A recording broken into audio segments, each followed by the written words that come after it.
Një vajzë adoleshente zgjohet çdo mëngjes me mavjosje të reja në trup dhe askush nuk e di pse. Prindërit janë të tmerruar, mjekët nuk gjejnë asgjë të pazakontë dhe autoritetet fillojnë hetime për dhunë. Por e vërteta do të zbulohet pas një kamere të fshehur. Do t'ju lër pa fjalë. Qëndroni me ne, sepse ajo që do të shihni do t'ju trondit thellë. Një vajzë adoleshente zgjohet çdo mëngjes me mavjosje në trupin e saj dhe arsyeja do t'ju trondit. Prindërit vendosën një kamerë në dhomën e vajzës së tyre për të zbuluar pse ajo zgjohej çdo mëngjes me mavjosje. Kur flem, nuk kemi asnjë ide çfarë bëjmë. Nëse fle vetëm, është edhe më e vështirë të dish çfarë ke bërë gjatë gjumit. Shumica e njerëzve rrotullohen çdo disa orë kur ndihen në siklet gjatë gjumit të tyre. Disa flasin në gjumë, e disa madje ecin në gjumë. Është e pamundur të dish saktësisht çfarë ndodh gjatë kohës që je në gjumë. Sepse, mirë, je duke fjetur në atë kohë. Por për një vajzë të vogël, jeta e saj varej nga fakti që prindërit e saj të zbulonin çfarë po bënte ajo ndërsa flinte. Para se t'ju tregojmë se çfarë po ndodhte, na ndihmoni duke klikuar butonin shpërndaje dhe gjithashtu siguroni të abonoheni dhe të klikoni butonin e njoftimeve që të mos i humbisni artikujt tanë të ardhshëm. Kjo vajzë e re flinte çdo natë dhe në mëngjes prindërit e saj vërenin mavjosje të reja në trupin e saj. Në fillim kjo ndodhte vetëm her pas her dhe mavjosjet ishin mjaft të lehta. Prandaj ata nuk u shqetësuan shumë. Në shumicën e ditëve nuk mund t'i shihje mavjosjet nëse nuk i shikoje shumë nga afër. Por me kalimin e kohës, gjërat u përkeqësuan në disa mënyra. Mavjosjet e vajzës u bën më të rënda dhe shfaqeshin më shpesh dhe kjo solli gjithfar problemesh për familjen. Kur çifti e dërgonte vajzën e tyre në kamp veror, ajo vishte pantallone të shkurtra dhe nuk kaloi shumë kohë derisa stafi filloi të vërente ato mavjosje në këmbët e saj. Çdo ditë që ajo shkonte në kamp, kishte mavjosje të reja. Stafi kishte përgjegjësi të raportonte atë që shihte tek autoritetet. Dhe ndërkohë që kjo po ndodhte, edhe prindërit e vajzës ishin të shqetësuar për mavjosjet. Në fillim ata menduan se ndoshta ajo kishte mungesë hekuri dhe kjo po i shkaktonte mavjosje të lehta. Prindërit e vajzës caktuan një takim me mjekun për analiza, por përpara se të kishin mundësinë të shkonin në zyrën e mjekut, shërbimet sociale vizituan shtëpinë e tyre. Ata shpjeguan se kishin marrë një telefonat nga kampi veror për një situatë të mundshme abuzimi ndaj fëmijës. Prindërit e vajzës së re mbeten pa fjalë.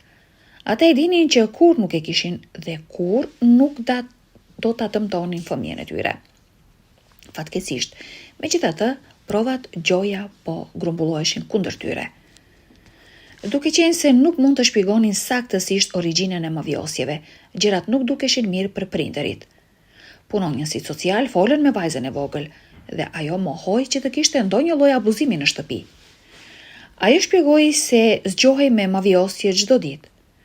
Kur prindërit e vajzës i treguan punonjësve social që kishin caktuar një takim me mjekun për të zbuluar pse ajo po merrte mavjosje, ata ranë dakord ta vendosnin çështjen në pritje, me që prindërit kishin ndërmarrë veprime për këtë.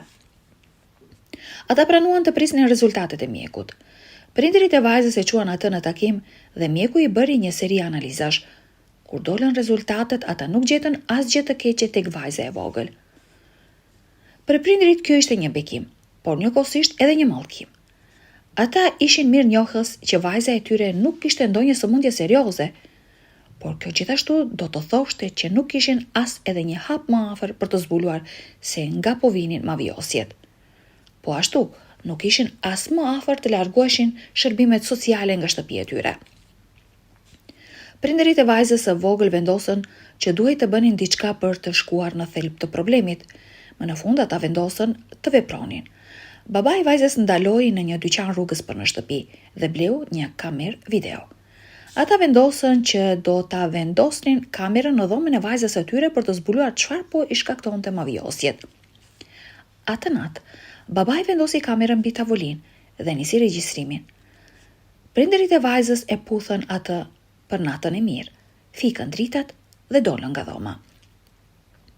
të dy prindërit fjetën të qetë atë natë, sepse e dinin që më në fund do të merrnin përgjigje për të gjitha pyetjet e tyre.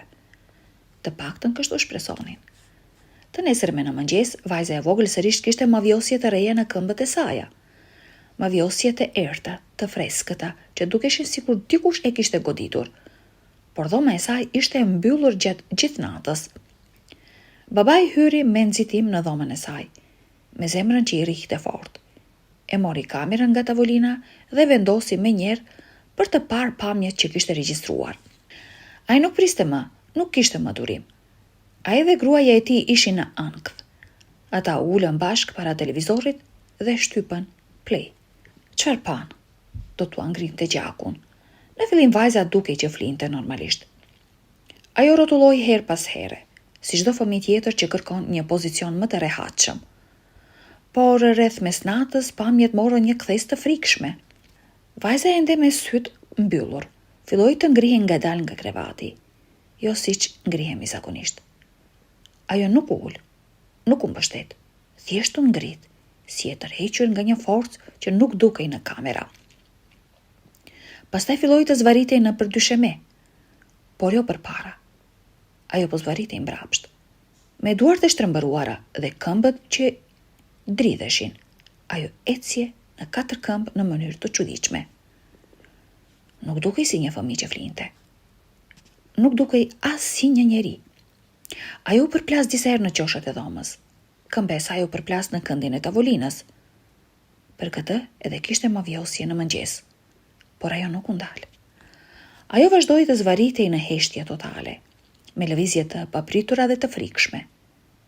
Në një moment, ajo u ndal përbar murit dhe qëndroi aty për disa minuta pa lëvizur fare, si statuj. Prindërit e saj ishin të tronditur. Nuk e besonin atë që po shihnin. Pamjet e vajzës së tyre të vogël, të dashur, të qetë, tani dukeshin si të dalë nga një film horror.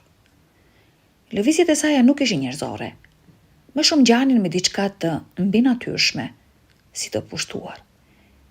Edhe pse ishin të tmerruar, tani më në fund kishin përgjigjen që kërkonin. Ata më në fund e dinin se nga po vinin mavjosjet, jo nga sëmundja, jo nga dhuna, por nga veprimet e saj të pavetëdijshme gjatë gjumit. Babai i saj mori kamerën dhe e vuri përsëri në duar, sikur nuk mund ta besonte ende atë që kishte parë. Ai lëvizi videon përpara dhe pas, e pas sërish dhe sërish. Çdo herë ndjente një ndjesi të thellë, frike.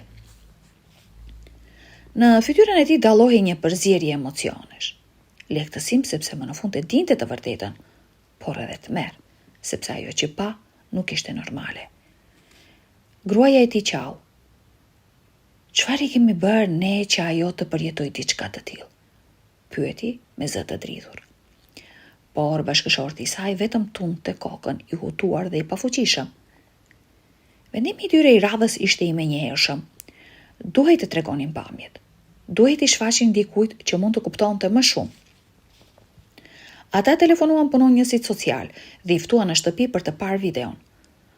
Kur autoritetet arritën, ata u pritën me seriozitet dhe dyshim. Por sa po pamjet, edhe fytyrat e tyre ndryshuan menjëherë. Në dhomra heshtje e rënd.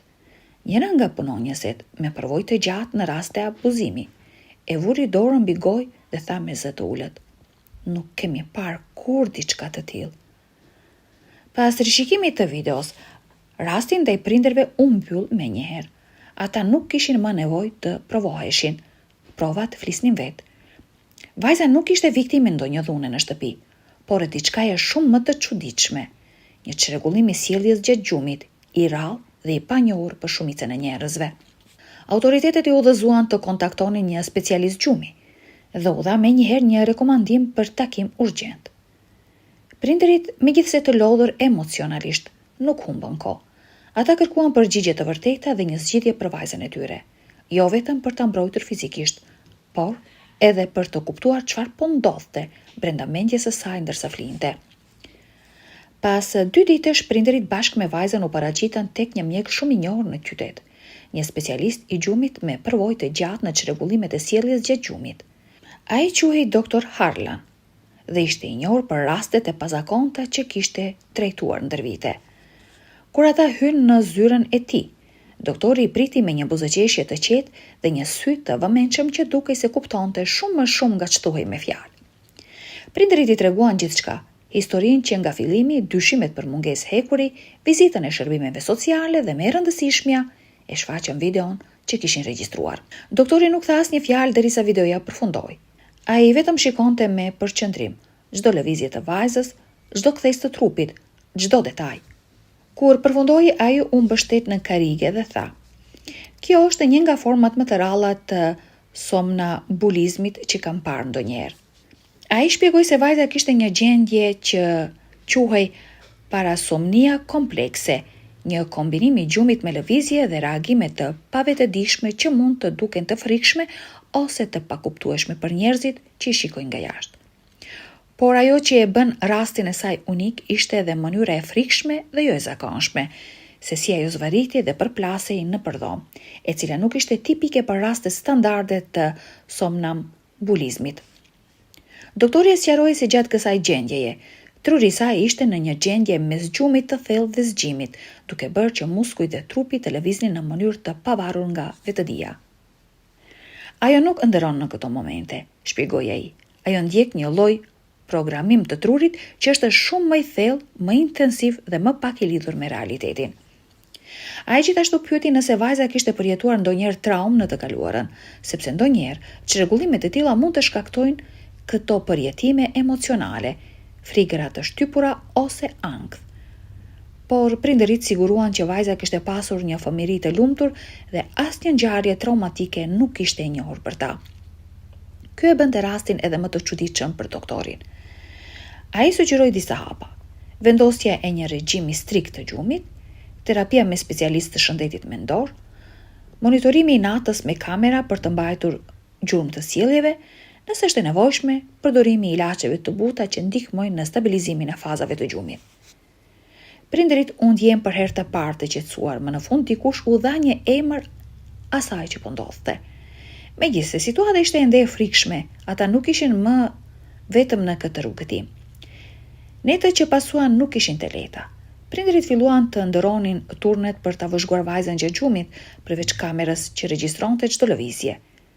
Ndonjëherë në orët e thella të natës, ata e shihnin vajzën duke u ngritur, duke lëvizur çuditshëm, madje duke u përplasur në qoshet të dhomës, por tani kishin mësuar të mos panikoheshin menjëherë. Ata kujdeseshin që dhoma të ishte e mbushur me jastëk, qoshet të ishin të mbrojtura, mobilet të largoheshin dhe çdo objekt i rrezikshëm të largohej. Në terapinë që ndoqën, mjekët vëzhgonin gjithashtu për ndonjë prirje të fshehur emocionale që mund të shkaktonte këtë gjendje. Vajza nisi të vizatonte më shpesh, të shprehej përmes lojës dhe të ndante me psikologën ëndrat që mbante mend. Një nga vizatimet që bëri pas një nate të vështirë ishte ajo e një vajze që ecte në një tunel të errët me mure që rrëshqisnin. Mjekët menduan se mund të ishte një simbol i ndjesive që ajo përjetonte gjatë episodës së saj të natës, frikë, hutim dhe vetmi. Ndërkohë familja u bë më e bashkuar se kur. Ata nisën të flinin më herët të gjithë, të hanin darkë bashk, të lexonin para gjumit, një rutinë e cila ngadalë filloi ta qetësonte vajzën. Gjatë javëve që pasuan, lëvizjet në gjumë u reduktuan ndjeshëm dhe më e rëndësishmja nuk kishte më mavjosje të reja. Prindërit më në fund ndjenë si një peshë që u hoqin nga krahori i tyre. Ata e dinin se rruga nuk ishte e lehtë dhe se kjo gjendje mund të kthejë ndonjëherë, por tashmë ata kishin mjetet, ndihmën dhe durimin për të përballuar gjithçka bashkë si familje. Në fund të fundit, kjo histori nuk ishte vetëm për një vajzë që zvarritej në gjumë. Ishte një histori për forcën e një familjeje, për misterin që fshihet brenda nesh ndërsa flem, dhe për kurajon që duhet për të kërkuar të vërtetën, dhe kur ajo duket e frikshme. Dhe një pyetje mbetet për ju. Çfarë mendoni se fshihte mendja e saj gjatë atyre netëve të errta? Ishte vetëm një çrregullim i gjumit? Apo diçka më shumë?